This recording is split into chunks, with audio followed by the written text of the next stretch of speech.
Yo, yo, yo, yo, yo, yo, yo, yo, yo, yo.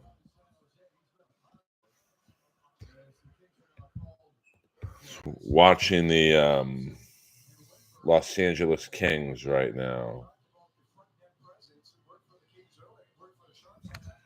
Thought I would squeeze in an Earlverse.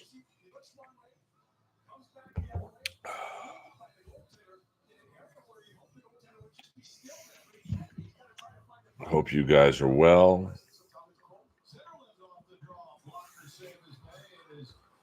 I know I am. Just doing some promoting.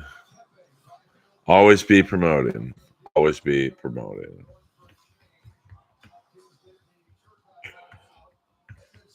Kings are up 3-1 against the hapless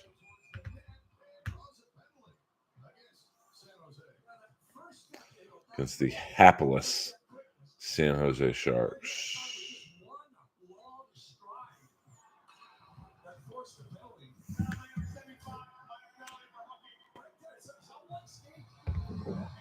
Hit the like button. The Sharks are horrible, man. Good to see some of the regs in the room. Queen on ACDC. One Santos one. We're a small but mighty family here. 8:40 left to go in the second period. LA Kings on the power play. Tardif epileptic. Oh, is Ray? I don't keep track as to who's streaming, and frankly, Tardif, I don't care. I mean, are you coming to Austin? I don't even know how to get on those things, so no. A lot of my friends are on it though, so check it out.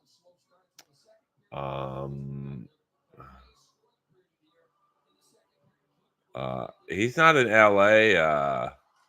I don't know. I'm an LA guy, so I don't know how Barry is considered in New York.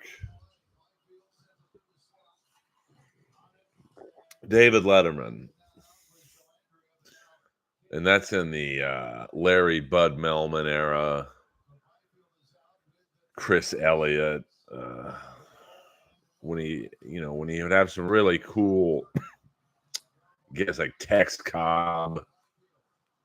Even had Rudy Poshek in the crowd. I've never met Barry Ribs.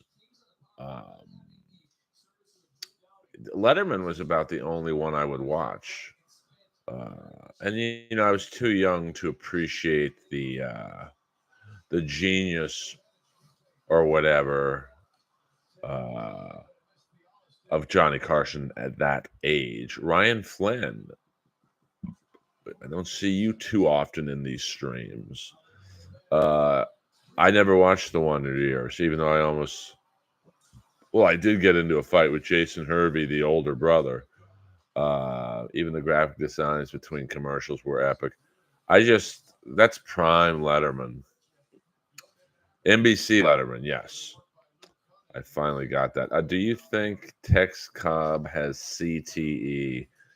I mean, he has to. I mean, for an 80s, probably a late 70s boxer whose whole thing was, hey, you can hit me in the face as much as you want. I ain't going down.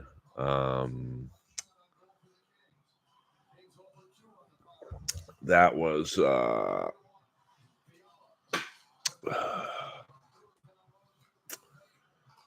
maybe not the best strategy. But he's also pretty smart. I mean, he graduated, I believe, full honors from Temple University, which is no joke. I mean, I don't know if I would say Temple is like Yale, but like it's a pretty good university. Did you grow up without a TV? No, we had a TV in every room. We had TVs in the bathroom. So I was basically Jim Carrey and Cable Guy. Cable Guy. Oh, do we have a? Oh man, the Kings are taking a lot of penalties. Lot of penalties for the LA Kings. So I grew up with TV for sure. I'm trying to, I mean, some of the shows I watched when I was a kid was a lot of Saturday morning cartoon stuff. Get Smart. What up? What up, Ross? Uh, I'm trying to think what else cartoon, but it was something as a kid I watched the original Wonder Woman with Linda Carter. The Three Stooges were big. Of course, the White Shadow and whatnot. What up, Ryan? Just watching a little King Sharks game. Thought I would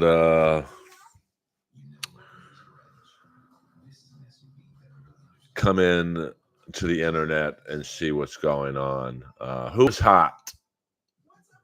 Why was Larry Holmes so hated? You always have good questions, Queen on. I think Larry Holmes was hated, one, because he beat the shit out of Muhammad Ali, which was as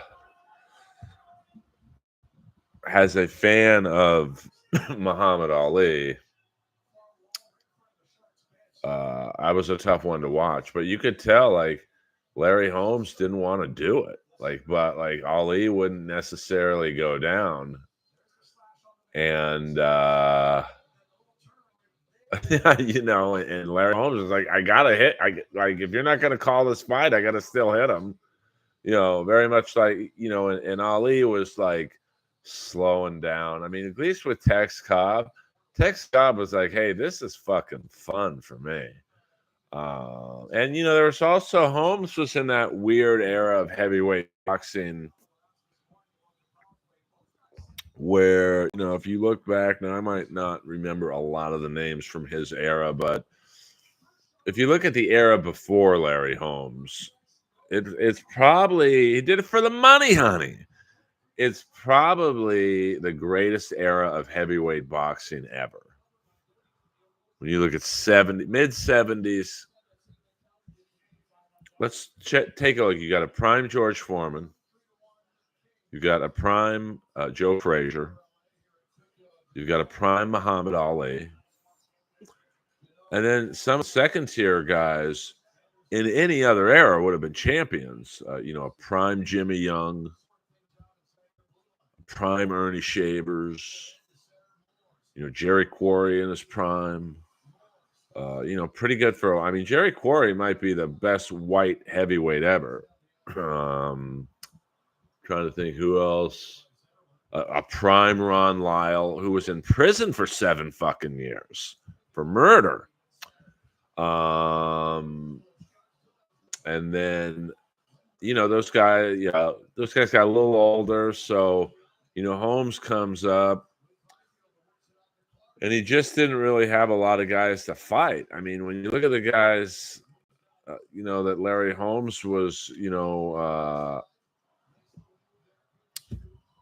going up against, Michael Dokes, who was very good, but, he never really realized his potential.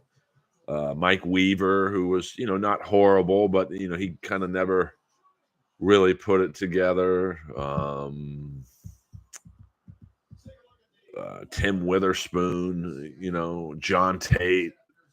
I can't believe I remember these guys. Trevor Berbick. And then Tyson came on and the heavyweight division kind of revamped to have some, even though Tyson was killing guys, there were still some good fights for him. So I just think Larry Holmes was just in that in-between era of Ali and Tyson where there just weren't enough guys for him. He didn't, the Tex Cobb fight is probably his defining win, but people mostly talk about Tex Cobb's chin more than Larry Holmes, that left jab. And I mean, you know, so I wouldn't say Larry Holmes was hated. He's just kind of like thought of Corolla as well, he's the guy who took over for Stern. Someone had to take over for him. So one of the great heavyweights, you know, and that's probably not a popular opinion, but like of his era, not many guys laid a whooping on Larry Holmes. Yeah, Lightning, you know, it's a transition era for the Lightning, you know. Sergachev's gone and Stamkos is gone. I mean, those are two great fucking players to lose. Yeah, Ken Norton. I'm forgetting Ken Norton. I mean, if you take if Ali, Frazier, and Foreman aren't in that time frame, Ken Norton's a fucking stallion. And Shavers, you know, he was just a brawler. So I don't know if I would necessarily say he would have been champion, but you know, Mike Tyson in his early days was just a brawler. So I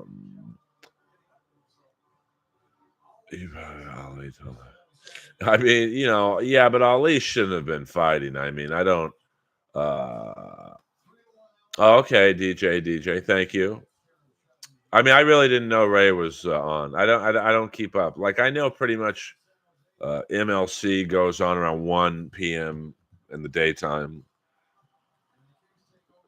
So yeah, I'm fascinated by the heavyweight boxing there. I couldn't name one heavyweight right now outside of that Mexican guy who's like he's like the Mexican Tex Cobb. He's Andy Ruiz, is it?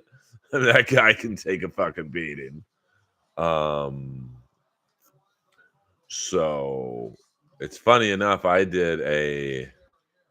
Do you think Tyson was falsely imprisoned? I mean, no, I believe he sexually assaulted that girl. So no. You know, I mean that's. I mean, I don't think her story was unproven. Yeah, I can't even name one heavyweight in the UFC. I mean, I guess John Jones, and I guess Miocic is still an active fighter, but I don't really follow. I mean, the last time I followed heavyweight boxing was probably the last time I went to a fight at where the Kings are playing right now. I can't call it crypto.com, but Staples Center.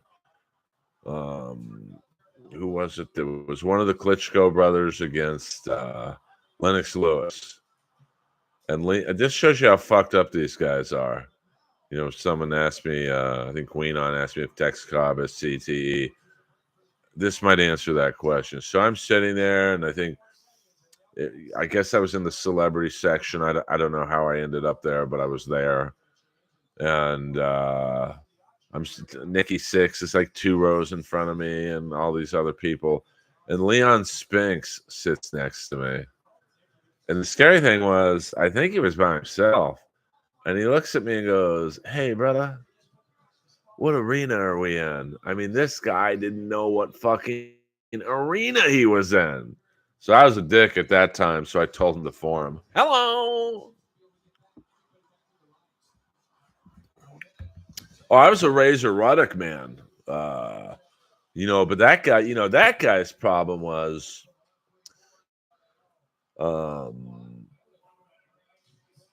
you know, he was a really good boxer. And then pre-Tyson, he landed a knockout. I think it was like a left uppercut. Just it was as bad as the one Ngannou landed on Overeem.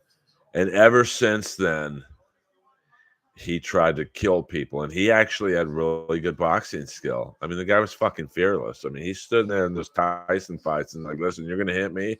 And Ruddock was really the first guy to say to Tyson, you can hit me all you want. I'm going to hit you back, bitch.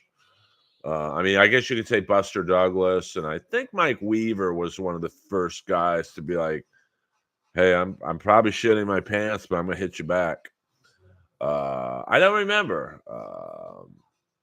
No, I'm telling you, William, he didn't know.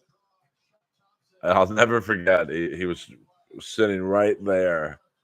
He had no idea where he was, and he was alone. Like, oh my god! Like,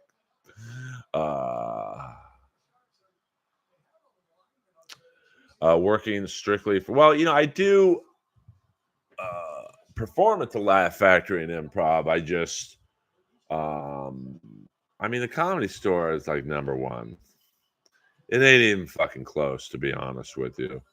Uh, Let me show you something about Buster Douglas.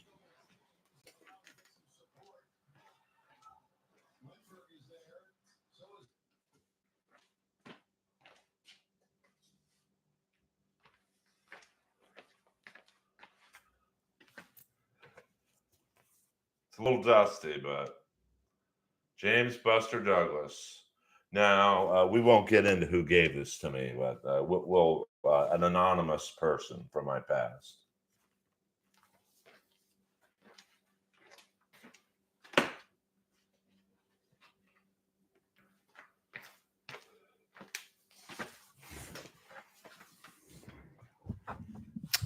Um, but I mean, Douglas, he absolutely showed no fear. Um, I mean, Buster Douglas was a great technical boxer. Um, yeah, I know that's definitely been dusty. I mean, I really should have that case then. Yes, this is and it says something on the back. Here we go. Kiss creatures of the night. But the face is right here, and then something.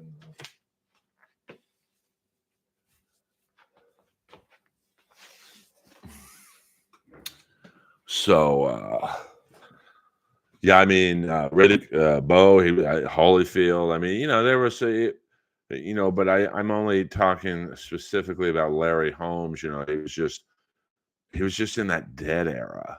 Where it was just like James. I mean, Larry Holmes was fighting guys like James Bone Crusher Smith. Who wasn't like a horrible fighter. I mean, let me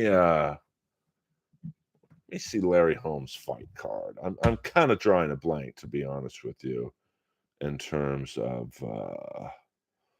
Let me see here, Larry Holmes, because the names are Larry Holmes fight card, just to draw my memory of. Okay, I mean, damn, he had 75 bouts. Jesus Christ.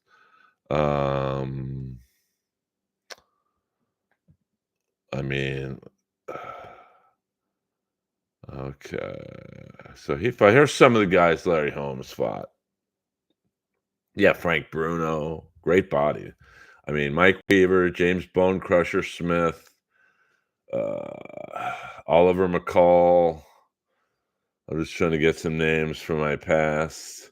Ray Mercer, uh, Michael Spinks, Carl the Truth Williams, David Bay, Marvis Frazier, Tim Witherspoon, Randall Tex Cobb in November of '82. That might have been the fight that, like, just Jerry Cooney, Ronaldo Snipes. Damn, there's a name I haven't heard in a minute. Spanks, Burbick, Scott Ledoux, Ernie Shavers, Ocasio, Ken Norton. So, really the best guys he fought they were past their prime. I don't think anyone's getting excited about a Ronaldo Snipes win. So yeah, I mean, Buster Douglas, the problem is, he was so motivated going into that Tyson fight. His mom had just passed and no one thought he could win. And then, he got $24 million. And then he just didn't train for the Holyfield fight, and just like, it's kind of a bummer because he was way more than just the Mike Tyson fight. But, you either remember him for the Tyson fight or lying on the canvas with fucking tits, basically, in the Holyfield fight. So, yeah, I mean, Tommy Morrison, he was a good fighter.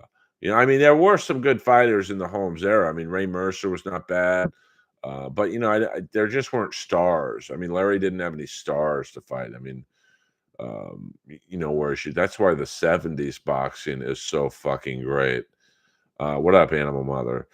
Because you had stars fighting stars, and in like a loser leave town match, the third person was a star. And so you had Foreman, Frazier, Ali, all fighting each other, and then guys like Ken Norton and Shavers, and people forget how good Jimmy Young was, and Tex Cobb and Ron Lyle. I mean, Ron Lyle almost beat Foreman, knocked him down like 4 times, and I think the greatest heavyweight fight ever.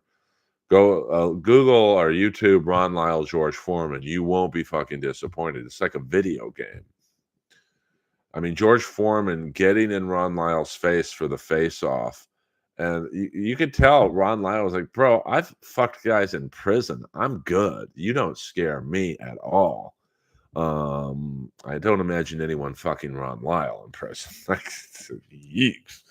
And then you had, I mean, Tex Cobb was a good fighter. I mean, primitive skills, but the greatest chin of all time. I mean, a prime Tex Cobb, you ain't putting him down, bruv. I mean, Bart Gunn, I don't know about that. So, well, I mean, Bart Gunn was set up for failure, fighting Butterbean, who's like legit. He may look like a fat slob, but he's a legit boxer. So, I just think that, um, Holmes just didn't have like that great rivalry. And then, he beats the shit out of Ali, and people are down on him for that. And, he just, Holmes was kind of like an 80s metal band in 91, whereas metal was still somewhat big in 91, but like those bands were getting dropped left and right by their labels. Larry Holmes was like the trickster of boxers. He just hit the wrong era. If Larry Holmes fucking is in the '70s fighting, he's mentioned with Ali, Frazier, and Foreman, because I think he beat all three of those guys. That left jab and the power. When he fought Tyson, he just was on the decline. But I think Larry Holmes could have hung. If you put all these guys in their prime and have a boxing tournament, Larry Holmes does very well. He just happened to fight Tyson because he had the left jab to keep Tyson at bay and have a very strong right hand. I'm not saying I think a prime Larry Holmes beats a prime Tyson, but I mean, you look at in the Buster Douglas fight, which is really the only defeat of Tyson I think that means anything. Um, Douglas had a great jab, and he was one of the few people to ever throw an uppercut against Tyson, and he was the perfect height because he was, I don't know, he wasn't like, what was he, about 6'2", 6'3", and Tyson was what, 5'10", so his uppercut was the perfect kill shot. Earl, you ever do boxing or kickboxing? Actually, speaking of Mike Weaver, I used to take boxing lessons from his brothers, Floyd, Lloyd, and Troy Weaver, the Weaver triplets. It was one of the harder workouts I've ever had. I mean, it was an hour-long basically a boxing lesson with the Weaver triplets. And then one of them got fired for hitting a member, and I'm not sure what happened to them. Yeah, I mean, Butterbean's no joke. I mean, he might be fat, but Butterbean was in shape. There's in shape fat guys. I mean, my brother Andrew is like that. My brother looks like a Samoan with his build, and you think, oh, this guy's a fat slob, but my brother is one of the most naturally strong people I've ever met in my life, and you would not want him angry. Um, so I mean, Butterbean, I would go with Tyson against Butterbean, like prime versus prime, because Tyson was fast. And he just who is the fattest Skakel? I mean, probably my brother, but he's probably the most in shape Skakel. Like he serves, he doesn't do what he doesn't hit gym at all. I mean, my other brother, Jimmy, is very in shape. Um, so I mean, I'm probably in the best gym shape. But, gym shape is really not great shape. You can do 10 pull-ups and then rest for 5 minutes. Like it uh and my older brother Jimmy runs marathons and shit. I can't do that. Even when I had two good knees, I've never had great cardio. Now I could get on the elliptical over there for an hour and 5 minutes, and it's not that hard for me. Uh, but that's not street running. I mean, did you guys roughhouse a lot? I mean, we were pretty aggressive with each other. Probably the most roughhouse we got was when we did paintball because all three of us are very competitive, and my brother Andrew was like fucking Rambo, and at the end of the movie where he's barricaded in, he would um, put pillows under his t-shirts so when the paintballs would hit him, he wouldn't feel it. I mean, he was a real odd duck. Um, yeah, I mean, 100%. I mean, if you look at in terms of, there's all kinds of in shape scenarios. There's bodybuilders. Look at Lex Luger, like not now, or the Ultimate Warrior. I mean, the Ultimate Warrior is a great example because many wrestlers have said, he'd run to the ring, he'd attack the ropes, he'd shake the ropes, and then he'd be too tired to wrestle. He had no cardio. But if you looked at him, you're like, this guy's fucking could run 12 marathons. And then you look at some of the like the marathon winners, the LA and Boston marathon winners. They're these skinny fucking kids from like Kenya who probably can't bench press 50 pounds. So it's and then there's people who have a dad bod who are in great shape.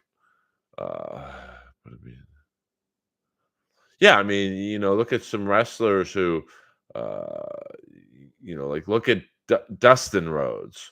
He still wrestles, and he's my age, and he doesn't have technically a great body. He doesn't look like Brian Cage, but he probably has better cardio than Brian Cage. Yeah, I mean, Dusty, his dad. I mean, obviously, Dusty Rhodes could wrestle an hour. So it's just weird that I mean, body types definitely don't don't judge a book by its cover. uh, I mean, I'm trying to think what other wrestlers are kind of, I mean, like AEW wrestlers. I mean, Kenny Omega's got a great look and he has good cardio. Or you take a guy like Orange Cassidy. Now I've seen Orange Cassidy at the Comedy Store. He's lean, but I wouldn't want to fuck with him either. Uh, yeah, I mean, well, Ric Flair, I think, was locked in on his match. I mean, I love Ric Flair, but like, it's a lot of the same moves. It's the falling into the turnbuckle, lying on top of it. It's the Flair flop. It's the body slam. Uh, I mean, Flair and Sting are two good examples of, here's Sting at the time, in the mid 80s, late 80s, a hulking 275-pound massive muscle, and Flair, big guy. I mean, you could tell Flair worked out, but, had some love handles, and Flair probably had better cardio. I did the ropes for a little bit when I did comedy in XPW, and that shit hurt. I mean, I got rope rash from doing it like 3 times.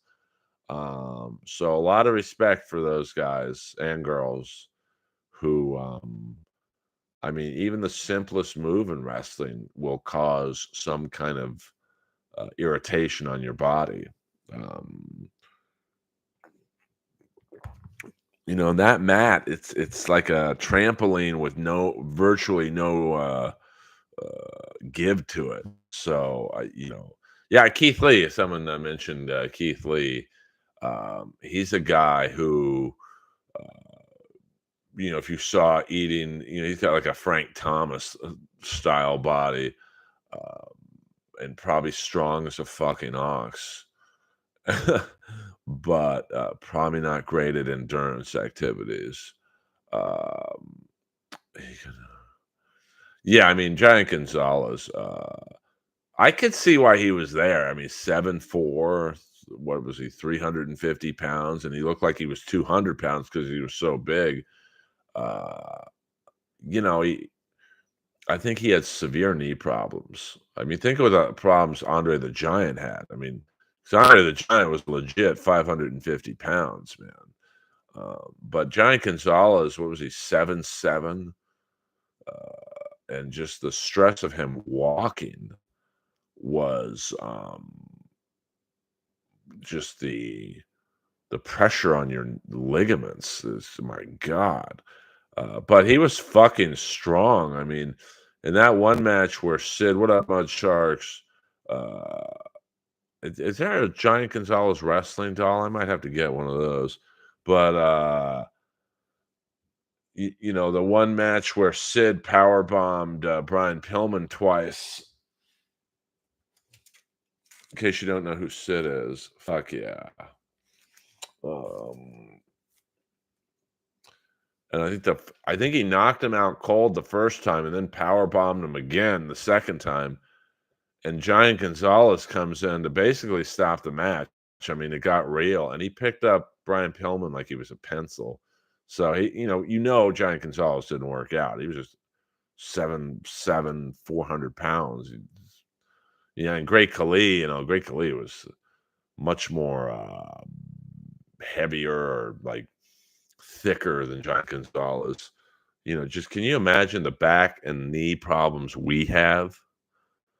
Like, I'm probably 200 pounds right now, and I really don't have any body problems, but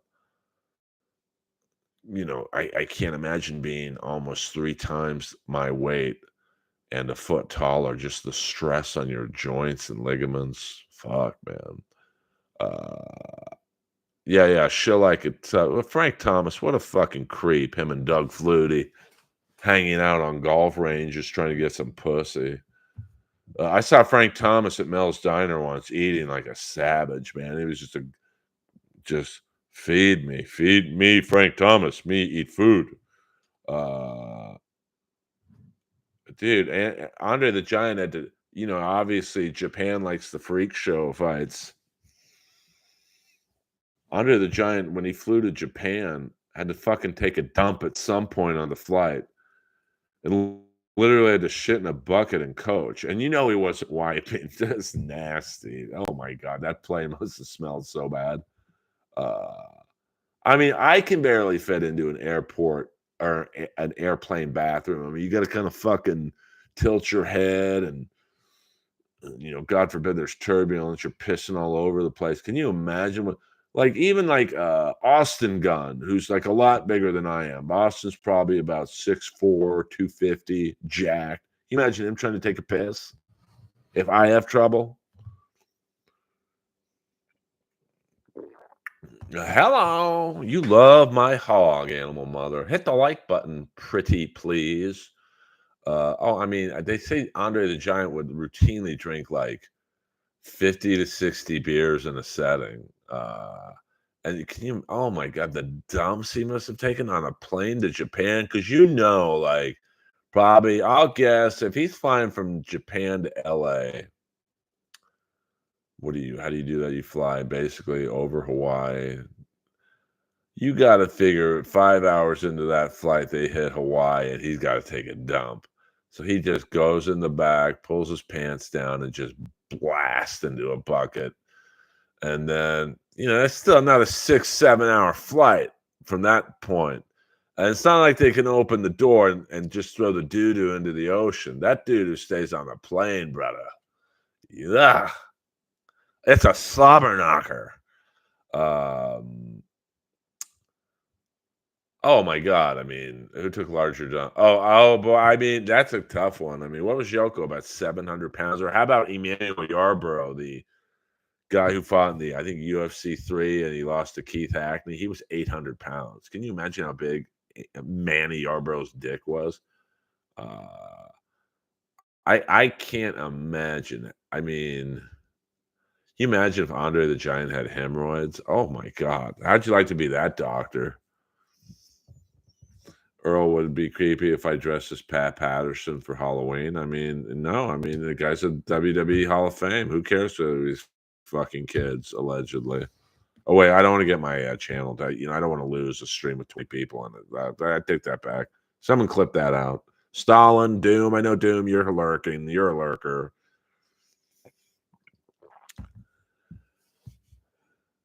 Yeah, I bet he did, Herb Kush. Are you new to the stream? We don't talk about homosexual liaisons in bathrooms without pictures.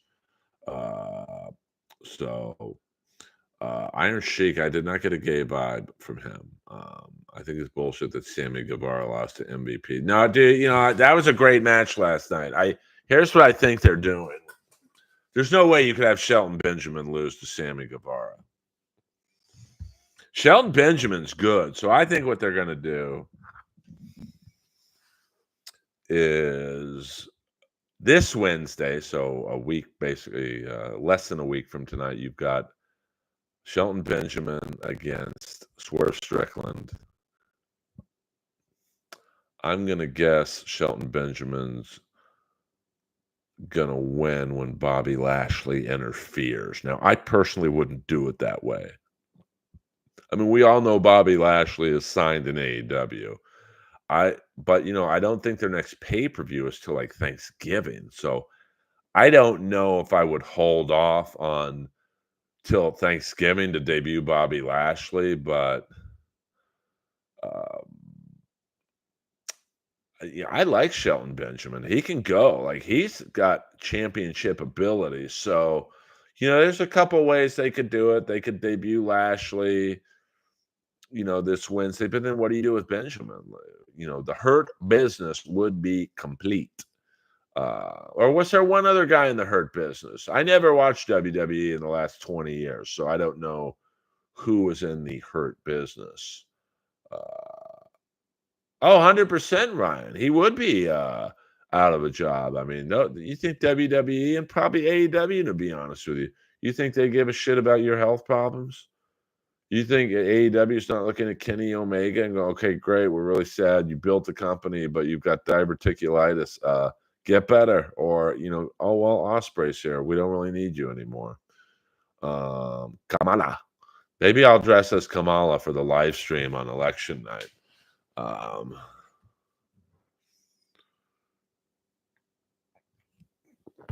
Well, no, I mean, Sammy's great, and they've kind of botched him. I mean, I know he had a kid and he was injured for a bit, but like, he's a star. I mean, I would love to see him and Osprey go. I'd love to see Guevara and Ricochet go. I mean, and it's a good time for AEW from the standpoint of you got Adam Cole back, Omega's wrestling in New Japan, so he's back basically at some point. And you could tell with Omega, they're doing these little weird promos with the Elite where, excuse me, Okada and Jack Perry are kind of downgrading Omega. So I would guess that at some point they would have Omega fight Okada or Perry for control of the Elite. I'll assume it would be Okada.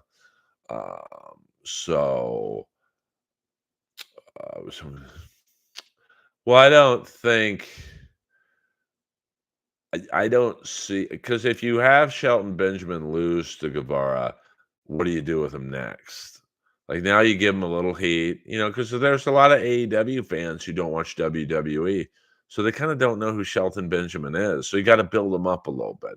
Now you got to figure he'll lose to Swerve Strickland next week, or he'll beat Swerve on an interference, or it'll be a DQ when Lashley comes in, and then they beat the shit out of, it's a handicap match, and So I mean, you just got Shelton Benjamin here, and he can go, man. He's a great. That one match he had last week against Rush, that was a fucking good match. And so, and Lashley, he's ready, man. He's healthy. I mean, he's a champion. I mean, I'd love to see Lashley and Osprey. I mean, there's a lot of good men, and Jay White seems to be back in the main event picture. So, in terms of the Moxley era, um, I think it seems like it's a way to bring Shane McMahon in. Um, because he keeps saying this isn't your company anymore, which would maybe there's some kind of invasion angle coming, I think, with Shane. AEW Rampage is canceled. I didn't hear about that. Let me. Are you trolling me, Animal Mother? You better talk about my dick again.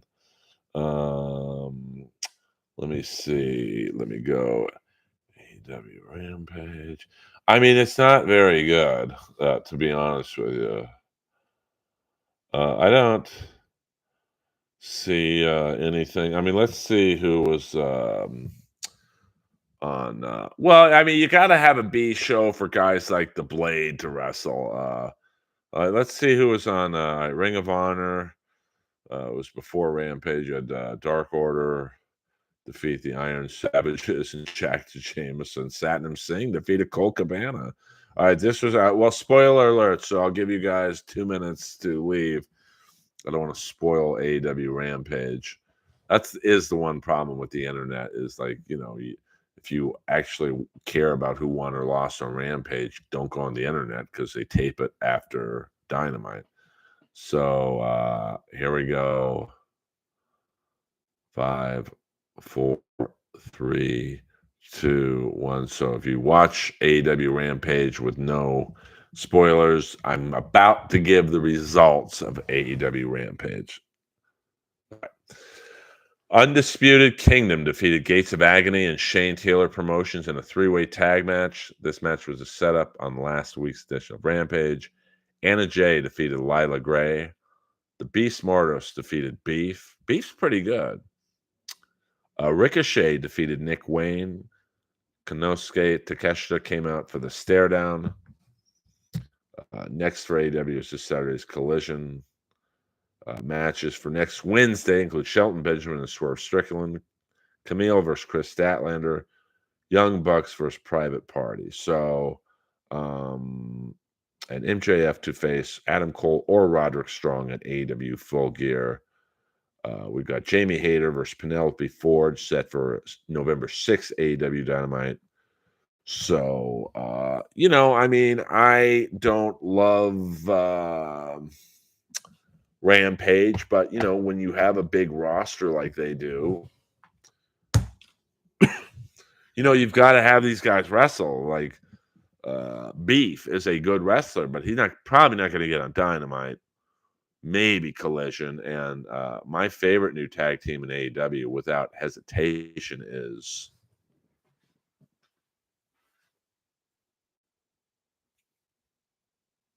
MXM Collection. Just the tips. So the Hannibal said AEW Rampage is canceled. Oh, I mean, he's got his ear to the ground. I mean, it doesn't really cost him any extra money to do it because it's done right after Dynamite. Because when I did the Dynamite taping in what was it, Bakersfield, they, Dynamite ended. They took about a 15-minute break and they went right into Rampage. So, I mean, financially, it's not really a high-risk show. But, you got to have those shows for guys like Mortis. I mean, although Mortis is on Dynamite and Collision a fair amount, but, for guys like Kip Sabian and you got to have like a B show.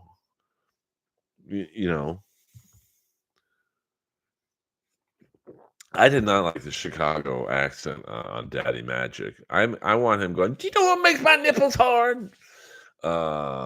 I was, I could have been, I'm 6'1", and I'm sure if I roided, I could have gotten up to 250, pretty jacked. But yeah, I mean, but it was interesting when I went to Bakersfield, the warm-up matches were really good. Like, I don't know if those just go on their YouTube page. I thought it was AEW Dark. I mean, it was Soraya's brother. He's a good heel. And then maybe maybe Rocky Romero in a match. I mean, AEW does a lot wrong, and they do a fair amount right. They have a great roster, and you could tell the writing's better. Like they're setting up time for these angles, like Omega's return. That would have usually been, all right, let's just put Omega against Okada for control of the elite. But they're kind of like drawing it out a little bit, which makes me believe that Shane McMahon's already helping them. Got a friend who's and they just got one butt. Oh, that's pretty funny. I like Marina Shafir. She's oddly enough hot to me. Like great body. Um, and their women's division's good. I mean, if you look at their women's division, you've got, Mariah May, Tony Storm, obviously the CEO. You've got Camille. Um, Willow Nightingale. I mean, I like Abaddon, but they don't seem to use her much. You've got Athena in Ring of Honor. I mean, Britt Baker, I think, is like not, she's there and then she's gone. So yeah, AEW does do pay-per-views well. I think the problem they have is they got so in for a couple years of these super matches, with no storylines. So you didn't really care who won or lost. And that was their big problem. Like, you got to make the fans care. Um, so, Chad going to see that. We don't talk about Dabbleverse social activities in here.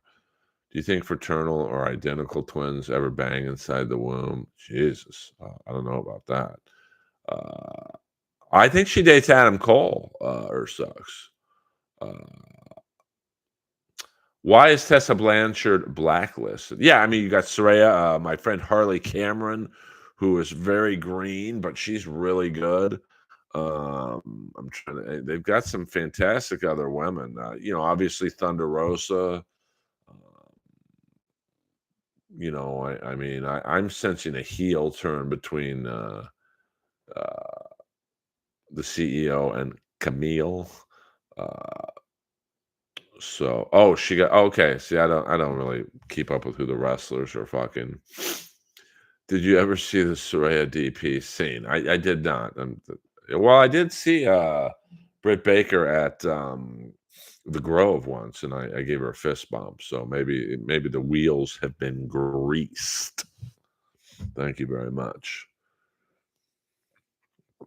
I'm trying to think who else is in the women's division. I'm drawing a blank. Well, you got Julia Hart. I don't know if she's injured or not, but for 22 years old, she's really good. I mean, I'm trying to think. Who is that? Queen Abanata, that the kind of tall, lanky black girl. I mean, she's good. Chris Statlander's, good. I think if they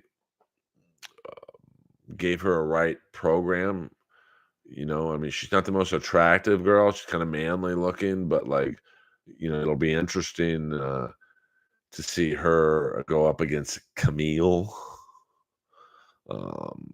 So what size hockey state do you, Earl? Probably a 13. Earl should do Kamala blackface for. No, thank you. No, thank you. Yeah, I mean they should. They fucked up with Jade, but it's not like WWE's killed it with her. I think there was an initial like, oh my god, and now it's kind of like, okay, what do we do with her? But they got, I knew when Chris Statlander beat her clean, and you got Taya Valkyrie, she's great. So AEW has a fantastic roster. Um, And of course, I love some of the tag teams in the men's division. The Outrunners, MXM Collection. Uh, I'd really like to see. Uh, it's tough because in the tag team world, it's kind of been overtaken by the trio stuff. I mean, I'd like to see Buddy Matthews break away and be a singles guy. He's good, man. I mean, a lot of people were comparing him to Kenny Omega. He can go. So, uh, Earl, what kind of super toilet did Andre the Giant have in his home? I mean, can you imagine the septic system in Andre the Giant's house? Um, or sucks. If Jeff Ross gave you an honest apology, would you bury the hatchet? Not at all. Because what could he do? Hey, I'm sorry I fucked you over on 2 TV shows. There's nothing you could do that's ever going to make me. There's nothing he could do. You think I want to be like a 12th rider on the next roast? Fuck that. So there's, and being taken off the Adam roast, which is a once in a lifetime thing. There's nothing you could ever. There's not. I don't want anything from him. See, that's what he does. He dangles the carrot in front of you. Hey, here's a writing gig. Better be nice to me. I don't want the writing gig. I want to be on the gig. So no, that is never going to happen. Too many pounds. Yeah, I mean, I just because the Young Bucks are kind of, they're in this thing with Private Party and but then with Okada they're in trio or Jack Perry they're in trios things. Oh no, I'm just being honest. So yeah, I mean she's definitely a body wrestler. I mean Jade is almost like the Ultimate Warrior where it's the look. But she seems to be willing to learn how to wrestle, whereas Warrior is like, fuck off. Well, no, listen, how many people do I talk bad about? And I've done stand-up comedy for 25 years. How many people do I talk bad about? That's why I don't do the Dabbleverse bullshit. I'm not going to sit there and say something bad about someone if I have no emotion towards them. I mean, he's literally the only. I mean, there's one other person, but you guys don't know who he is, so it's just wasted effort. And that guy's such a fucking idiot. He'd be like, Shakel's talking about me, man. I won. No, you lost, bruv. But in terms of me and Jeff, like there's nothing that can be done. I mean, what was done, and I mean, you guys brought it up, so I don't know if you guys are trolling me, but like you brought it up, so I'll talk about it. It's not like I started the stream in the middle of a Kings game going, I want to talk about Jeff tonight. But I mean, what was done to me on Roast Battle was just fucking wrong. Now they don't care.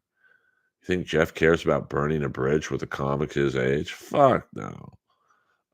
So in that sense, I almost admire him. Like burn people who you don't care about. You shouldn't burn anyone. But that's also why Roast Battle basically failed after I left. Nobody cared about the show. Nobody cared who won. Season 3 was horrible.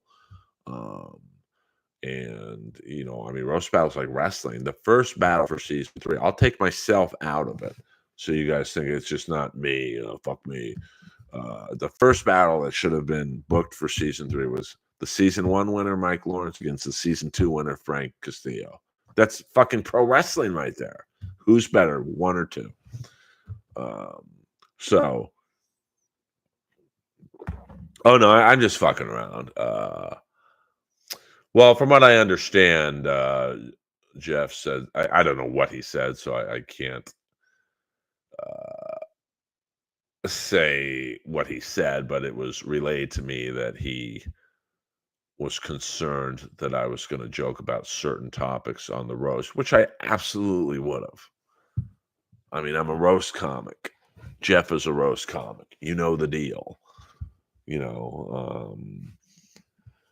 It's like my parents died 2 months apart. If I'm on a roast, if they're ever doing the Earl Skakel roast, you don't think there's going to be 12 dead parents jokes?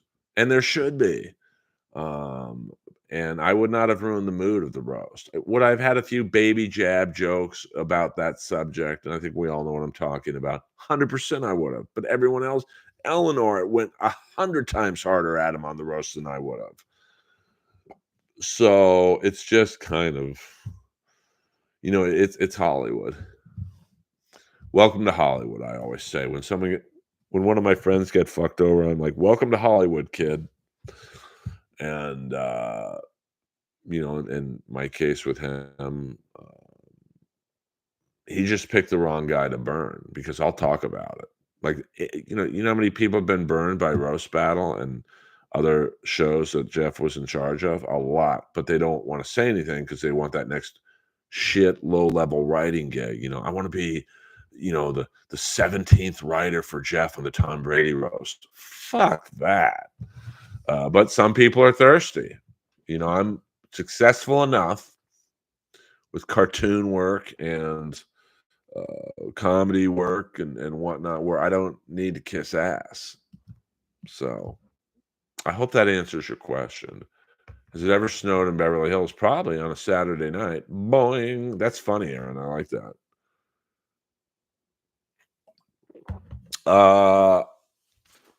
Would I acknowledge Piven? I mean, if he came up to me, I'd say, "Hey, bro, you're a comic now. That's what we do. We bust balls. I went easy on you." And in terms of that one night at Roast Battle, that's on Roast Battle because they're the ones who told me to go up there and roast them.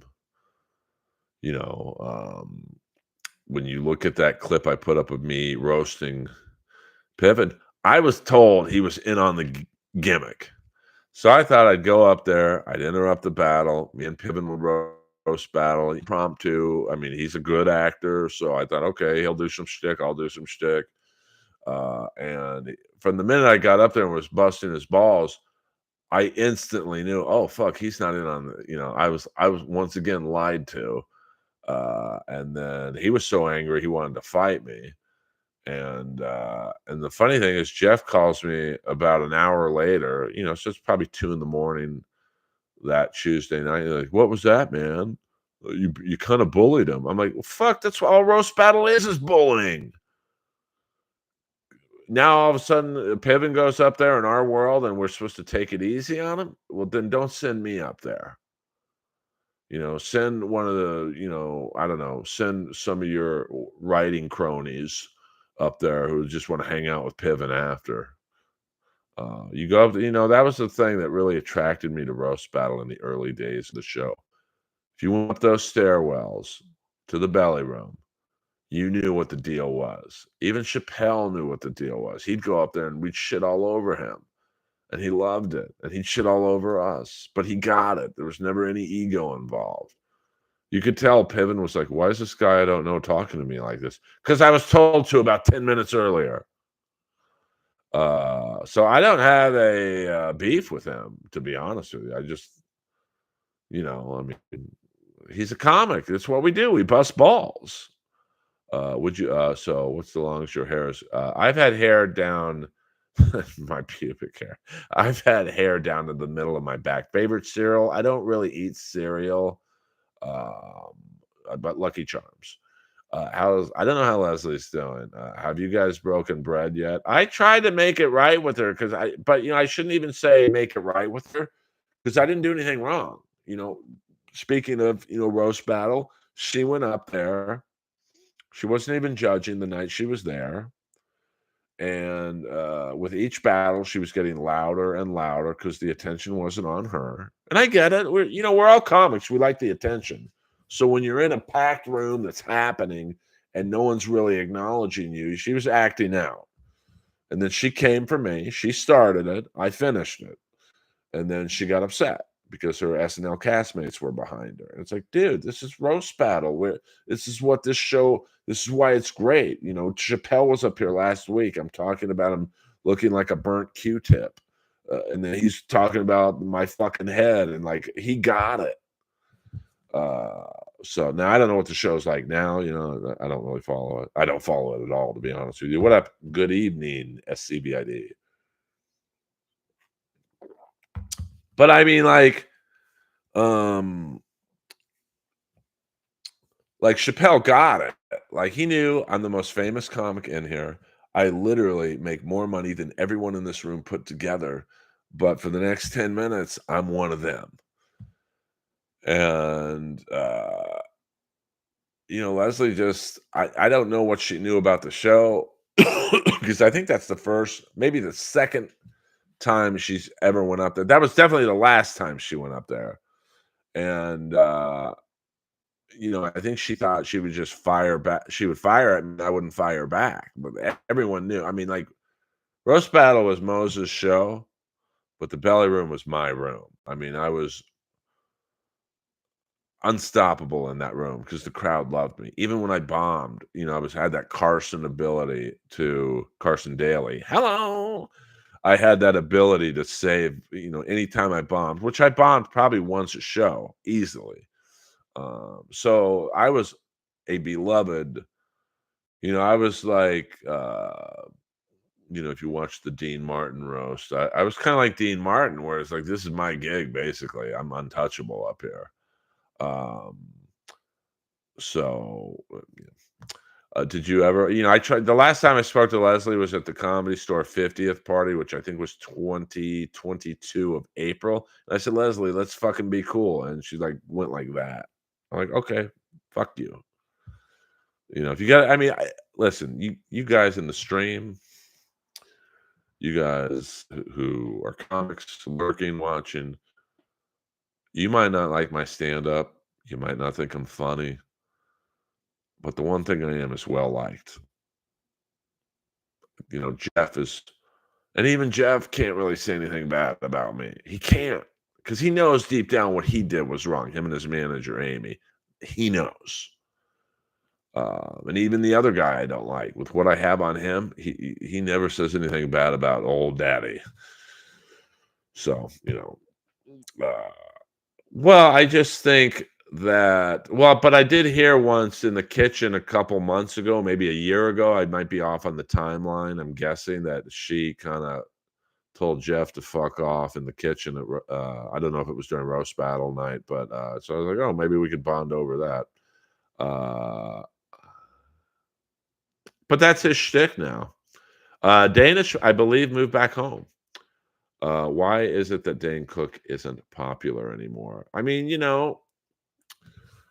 comedy is a very cyclical business. You're on top for a minute, and then you're replaced. Like you look at Dane Cook was huge.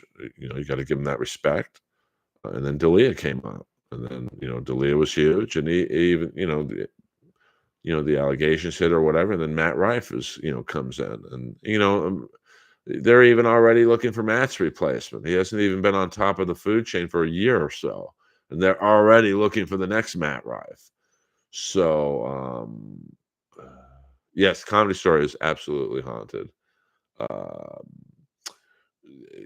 I've seen glasses fly across the room when no one else was in the room, but maybe me and a friend.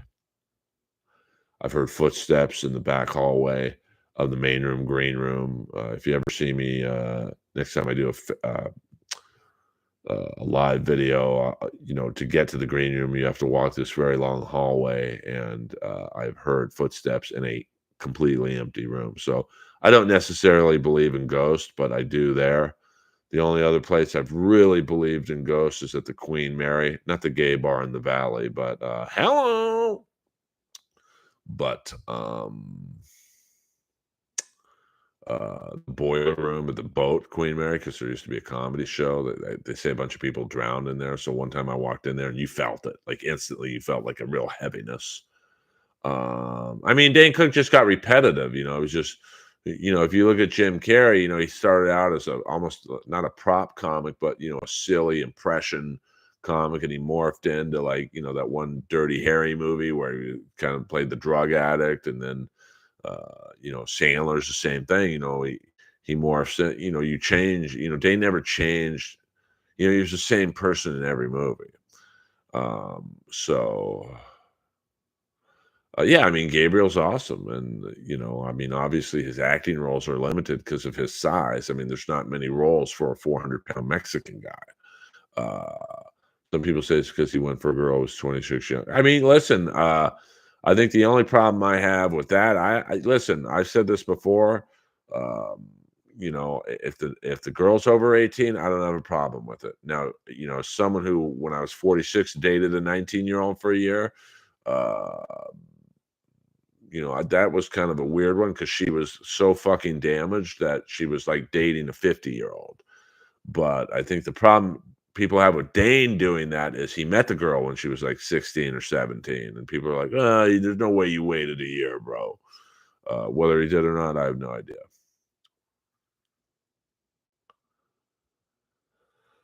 Oh, I've done that before. I've walked up my stairs, right there, in 21 years, thousands of times, and there have been times where me and Lois are walking up to go to sleep, and I'll miss a step that, obviously I know is there.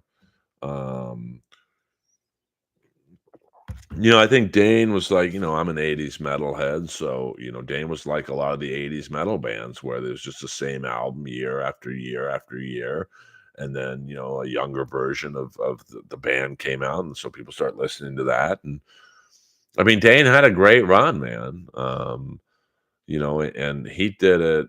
I mean, he did it with MySpace, but can you imagine how big Dane would have been if you had TikTok and Vine and Periscope and Instagram and Twitter and I mean, and YouTube YouTube was around, but like, now YouTube is, pretty proficient. So, um, what he did, what Dice did, I think is the most impressive. Dice did it with zero social media. And he was the first really, well, I mean, Steve Martin played arenas, but Dice was like of this era. Um, he was really the first comic to fucking Madison Square Garden, the Forum, uh, arenas all over the world with zero social media. Um, yeah, I had a crush on her, but until she got the breast reduction. Um, Yeah, I mean, George Lopez, he's so fucking famous in the Hispanic community alone that he's phoning it in. But, I don't, he's got to be in his 60s. I don't blame him.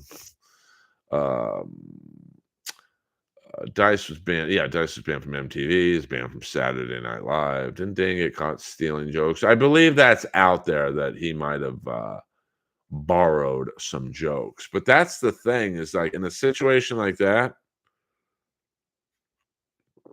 I think with someone like Dane or really anyone, I bet you the opening acts stole jokes at an open mic that they were on. They go to Dane and say, "Hey, here's a funny concept for you," and it's someone else's joke. And Dane's not doing open mics when he's playing Madison Square Garden or Boston Garden, so he thinks the opener's like writing him jokes when really the opener's just giving him a stolen joke. So I don't know, Dice. I'm over here, but I don't know. I can't explain that to be honest with you. I mean, it depends who you are. Um, I mean, being labeled a joke thief in the comedy world is like being labeled a pedophile. It's that serious to comics. Um,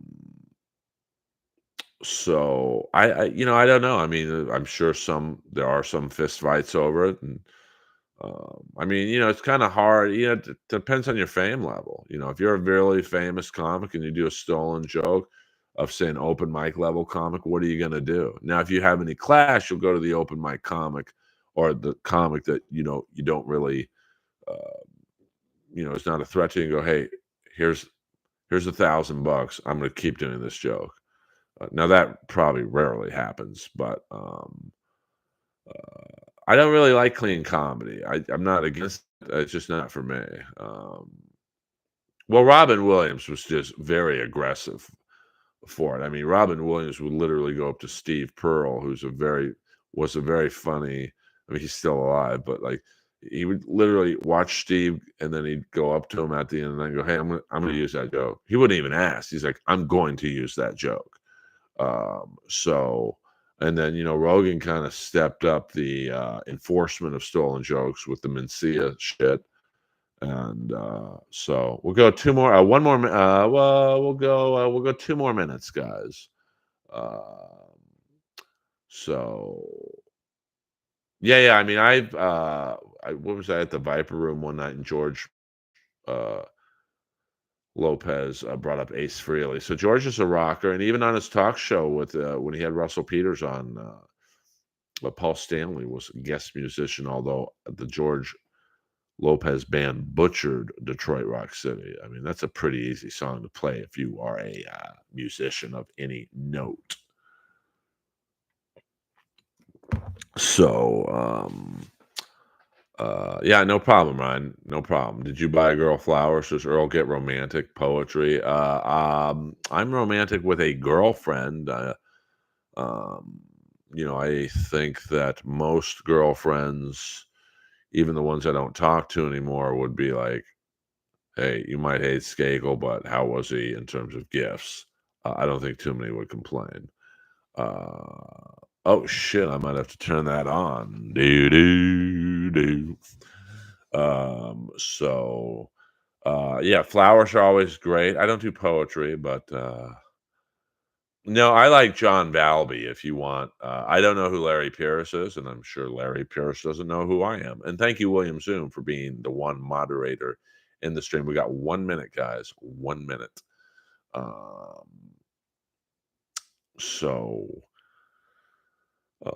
John Valby's like the OG, he was on like Dr. Demento and stuff. So if you're looking for some entertainment, John Valby, Valby. If you ever seen the Tom Cruise movie Losing It, he was the wacky piano bar singer in it. Knock, knock. Who's there? I say, knock, knock. Who's there? Tijuana. Tijuana who? Tijuana, bring your mother to the gangbang. Oh, yes, you do. It's been a long time since she's had a screw. When she was younger and in her prime, she used to gangbang all the time.